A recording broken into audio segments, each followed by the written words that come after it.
Good morning students. आज हम class लेने जा रहे हैं स्केल, मापनी। ठीक है, स्केल क्या होता है?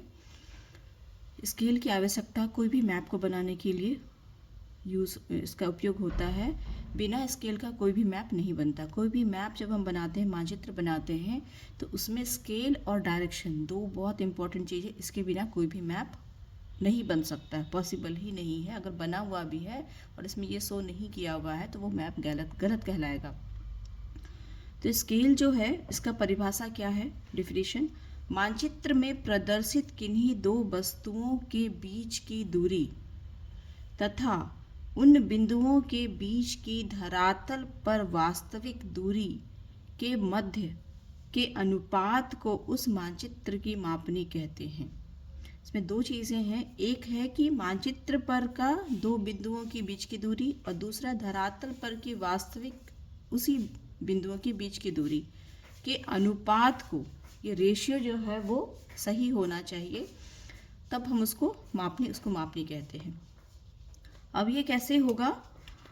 जैसे हम लोग कोई भी फोटो हमारा कोई खींचता है, तो फोटो में क्या होता है कि हमारा चेहरा पहचान में आ जाता है कि मेरा ही वो फ़ोटो है।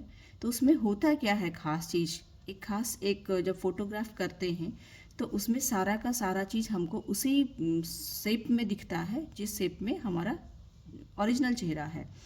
तो इसमें तीन वर्ड्स है, एक साइज है, एक शेप है, एक रेशियो है। इस तीन वर्ड्स पे ध्यान दीजिएगा। साइज मतलब उसका आकार हो गया। इसको हम इस शब्द के साथ हम ये डिफिनेशन पढ़ेंगे तो इसको ज़्यादा क्लियर होगा।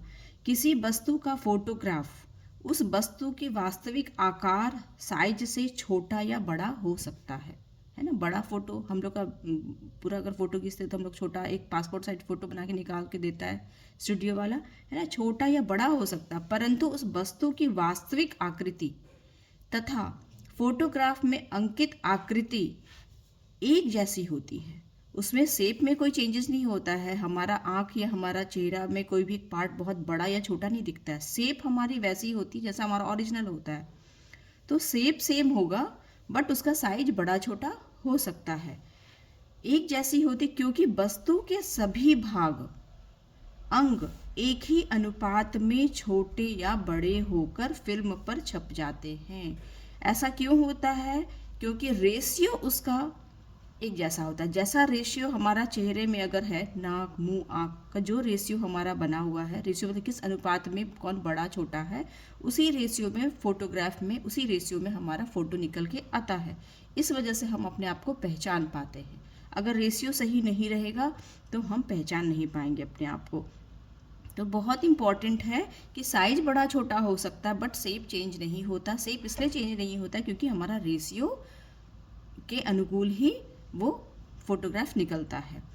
इसलिए आकार में अंतर होने के बावजूद फोटोग्राफ में उस वस्तु की आकृति शुद्ध रहती है।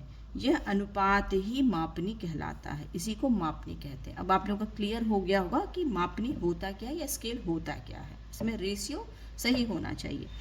दूसरा है कि बिना मापनी वाले केवल अनुमान से बनाए गए किसी मानचित्र को रेखा मानचित्र कहते हैं। अगर मान लो हाथ से ड्रॉ करते हैं, एक्यूरेट हमारा रेशियो सही नहीं होता है, तो उस टाइप के मानचित्र को क्या बोलेंगे? सिंपल स्केच मानचित्र कहते हैं या स्केप मैप कहते हैं। ठीक है। मापनी कोई भी हम जब लेंगे, बनाते हैं, कोई भी मैप बनाते हैं तो उसमें स्केल हमारा इसके बिना नहीं है, उसको छोटा हम कर सकते हैं। जैसे इंडिया का मैप है तो उसको हमको अगर A4 साइज पेपर में दिखाना है तो वो उतना बड़ा पर्पस, उसको छोटा तो करना पड़ेगा। तो हम किन बातों को लेकर के स्केल कैसा लेते हैं, ये दो बातों पर विचार किया जाता है, क्योंकि आपको स्केल लेना होगा आगे। कागज़ जिस पर मानचित्र बनाना है, मतलब जो आकार का मेरा पेपर है, जिस साइज का पेपर, उसी हिसाब से हम उसका स्केल लेंगे, है ना। दूसरा, मानचित्र की रचना करने के उद्देश्य, हमारा उद्देश्य क्या है, हम क्यों बना रहे हैं मैप, क्या दिखाना चाहते हैं, तो उस उद्देश्य से हम उस हिसाब से उसको स्केल लेते हैं। स्केल जनरली जो होता है दो होता है, लार्ज स्केल होता है और एक स्मॉल स्केल होता है। अब लार्ज स्केल और स्मॉल स्केल हम लोग लेते हैं अलग अलग। अब लार्ज स्केल क्यों लेते हैं? लार्ज स्केल जो होता है वो कहने को लार्ज है बट उसमें हम लोग किसी भी चीज़ों को लार्ज वे में दिखाते हैं। मतलब उसको विस्तार के रूप में हम दिखाते हैं, तो उसको लार्ज स्केल कहा जाता है। लार्ज स्केल में छोटे जगह को लिया जाता है और स्मॉल स्केल में बड़े जगह को लिया, मतलब बड़े एरिया को लिया जाता है। ये चीज़ देखिएगा उल्टा होता है ये, तो इसमें कन्फ्यूज़न नहीं होना चाहिए। बड़ी मापनी मतलब लार्ज स्केल में क्या होता है, अधिक विवरण प्रदर्शित करने के लिए ज़्यादा स्थान की आवश्यकता होती है। मतलब हर एक चीज़ को माइन्यूटली हमको डिस्क्राइब करना है, तो बड़ा हमको चाहिए। जब तक उसको बड़ा करके नहीं दिखाएंगे हमको दिखेगा ही नहीं। अतः नगरों के प्लान तथा अन्य भू संपत्ति मानचित्रों के लिए अपेक्षाकृत बड़ी मापनी का चयन करते हैं, क्योंकि हमको उसमें हर एक छोटे छोटे जगहों को अच्छे से देखना होता है, विस्तार पूर्वक देखना होता है। तो ऐसे में हम कैसा स्केल लेंगे, बड़ी मापनी लेंगे। ठीक है, एरिया छोटा होगा, है ना, और स्केल हमारा बड़ा होगा। दूसरा है छोटी मापनी में क्या करते हैं, संसार या महाद्वीपों के अपेक्षाकृत कम वितरण वाले भौतिक, आर्थिक तथा राजनीतिक और समाज सांस्कृतिक मानचित्र छोटी मापनियों पर बने जाते हैं। इसमें क्या होता है, एरिया बड़ा होता है, इसमें बहुत सारा माइन्यूटली हमारी चीज़ों को नहीं दिखा पाते हैं, बट एक मोटा मोटी चीज़ हमने जैसे फिजिकल दिखा दिए, हम लोग उसका रिलीफ फीचर दिखा दिया, है ना, इकोनॉमिकल जो है वो प्रोडक्शन को दिखा दिए, पॉलिटिकल जो है ना बाउंड्री जो होता है उसको दिखा दिए, है ना। इस टाइप के मोटे मतलब एक एवरेज टाइप से चीज़ों को हम इसमें दिखाते हैं। तो इसमें छोटी मापनी हम लोग लेते हैं। जो बड़ा बड़ा एटलस होता है ना, वो सब किस में बनी होती है, स्मॉल स्केल में होती है। मैक्सिमम हम स्मॉल स्केल का ही यूज़ करते हैं मैप बनाने में। तो दो तरह के हो गए, लार्ज स्केल और स्मॉल स्केल। अब मानचित्र को बनाने में जो है मापनी को प्रदर्शित करने में 3 तरह की विधियाँ होती हैं। मानचित्र पर मापनी प्रदर्शित करने की 3 विधियाँ होती हैं। पहला है साधारण कथन विधि, निरूपक भिन्न विधि, आलेखी विधि। इसमें है साधारण मतलब सिंपल जो स्टेटमेंट होता है, निरूपक मतलब होता है रिप्रेजेंटेटिव फ्रैक्शन के द्वारा दिखाया जाता है, आलेखी मतलब होता है ग्राफिकल मेथड। ठीक है, ये 3 विधि है।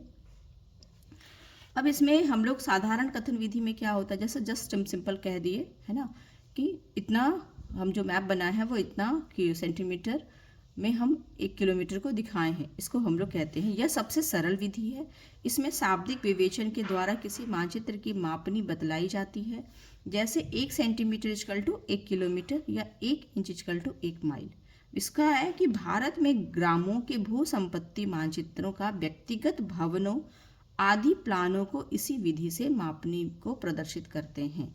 जो भी हम लोग गांव में जो प्रॉपर्टी होता है, खेत होता है ना, घर होता है छोटा मोटा, वो उसको हम लोग ऐसे ही हम लोग उसको नाप लेते हैं। लेकिन इसके लिए व्यक्ति को रेखीय माप प्रणाली के समझ में आना चाहिए। रेखीय माप प्रणाली मतलब कितना किलोमीटर, सेंटीमीटर, डेसीमीटर, ये सब आना चाहिए, तभी वो एक्यूरेट कर पाएगा। तो इसका यूज़ हम लोग जनरली नहीं करते हैं ज्योग्राफी में। अब दूसरा है विधि है, वो है निरूपक भिन्न, रिप्रेजेंटेटिव फ्रैक्शन।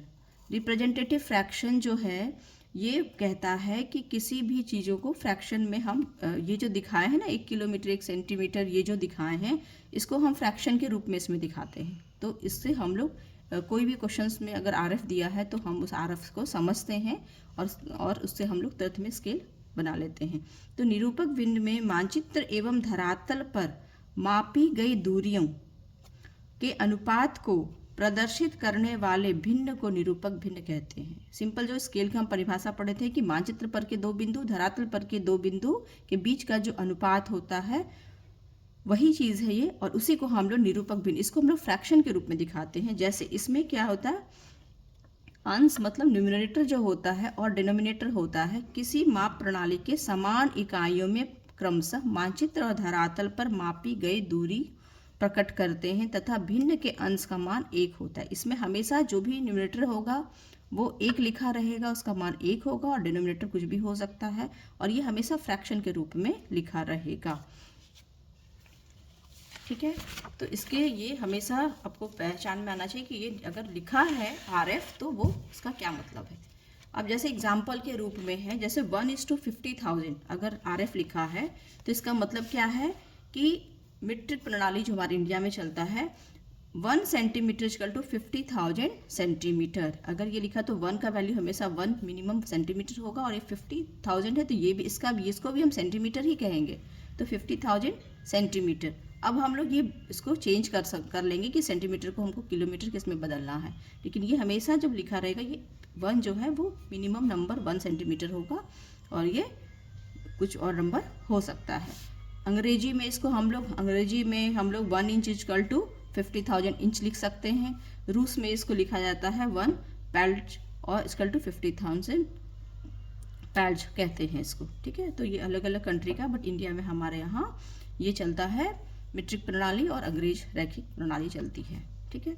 मानचित्र पर मापनी व्यक्त करने के लिए इसका प्रयोग सर्वाधिक होता है, क्योंकि इसे देखकर किसी भी देश के लोग अपने यहाँ प्रचलित माप प्रणाली में मानचित्र की वास्तविक दूरियां ज्ञात कर पाते हैं। ये चूंकि ऐसा ये निरूपक है कि इसमें किसी भी प्रणाली में हो, लेकिन हम इसके द्वारा हम लोग अपने हिसाब से उसको बना लेते हैं। अब जैसे इंडिया में है तो सेंटीमीटर, इंच या फिर है ना इंच या फिर माइल में चेंज कर लेते हैं। अब हम लोग तीसरा है ग्राफिकल मेथड। इसके द्वारा हम लोग ये क्या होता है, इस विधि में निरूपक भिन्न जो आरएफ दिया होता है कि अनुसार ज्ञात की गई लंबाई के बराबर मानचित्र पर एक रेखा खींचकर उसे प्राथमिक या गौण भागों में विभाजित किया जाता है। ये हम लोग आरएफ के माध्यम से ही बनाते हैं। आरएफ उसमें दिया रहता है, एक लाइन खींचते हैं और उसको हम लोग प्राइमरी और सेकेंडरी उसको डिवीजन के द्वारा हम लोग उसको बना के दिखाते हैं, हर एक सेंटीमीटर, किलोमीटर, किसी भी चीज़ को, तथा इन उप विभागों पर उनके द्वारा प्रदर्शित वास्तविक दूरियां के मान हम लोग लिख देते हैं। उसका हम लोग वैल्यू लिख देते हैं जो हम लोग डिवाइड करते हैं। हम लोग आलेखी विधि से ही स्केल बनाएंगे। जो हम लोग अभी स्केल बनाते हैं है ना, वो ग्राफिकल मेथड से ही बनता है। इसके चार मुख्य प्रकार हैं, सिंपल है ना, और कंपैरेटिव और डायगोनल और विशिष्ट प्रणाली। ये 4 प्रणाली हैं आपके, तो इसको वर्नियर कहते हैं। 4 प्रणाली हैं जिसके माध्यम से हम स्केल बनाना आगे सीखेंगे, ठीक है। तो ये हमको चारों बनाना हम सिखाएंगे अभी आपको, लेकिन इसके लिए सबसे इम्पॉर्टेंट है कि हमको यूनिट्स याद होना चाहिए। कोई भी स्केल बनाएंगे तो हमको बिना यूनिट के हम स्केल नहीं बना सकते, अगर हमको यूनिट पता नहीं है तो। अब हम यूनिट में हम लोग जो है मीट्रिक प्रणाली में जो है हमारा ये यूनिट है, इसको एकदम याद रखना है। 10 millimetre 1 centimetre, 10 centimetre 1 decimetre, 10 decimetre 1 metre, 10 metre equal to 1 decametre, 10 decametre equal to 1 hectometre और 10 हेक्टोमीटर इक्वल टू 1 किलोमीटर। इसको हमेशा याद रखना है। इसमें हम लोग थोड़ा सा इजी करने के लिए हम लोग इसको भी याद रखते हैं कि 1 किलोमीटर में कितना सेंटीमीटर होता है। 1 किलोमीटर में 1 लाख सेंटीमीटर होता है, यहाँ से हम लोग निकाल लेंगे, ठीक है। तो ये हमको हमेशा याद रखना है। दूसरा हमारा जो है अंग्रेजी प्रणाली जो है, उसमें हमको ये भी याद रखना है क्योंकि इससे भी क्वेश्चंस आते हैं। 12 inch equal to 1 foot, 3 feet, foot का ही प्लूरल हो गया, 3 feet equal to 1 yard, 5.5 yard equal to 1 rod, 40 rod equal to 1 furlong और 8 फरलॉन्ग इक्वल टू 1 माइल। अब इसमें हम लोग शॉर्टकट में ये याद जरूर रखेंगे कि 1 माइल में कितने इंच होते हैं, है ना। 1 माइल में अगर इसको हम लोग कैलकुलेट करें तो 63,360 इंच होते हैं और 220 यार्ड, 1 फरलॉन्ग में 220 यार्ड होते हैं। तो ये कुछ चीज़ों को हमको एकदम याद रखना है ताकि हम स्केल बनाना हमारे लिए ईजी हो जाए। Thank you.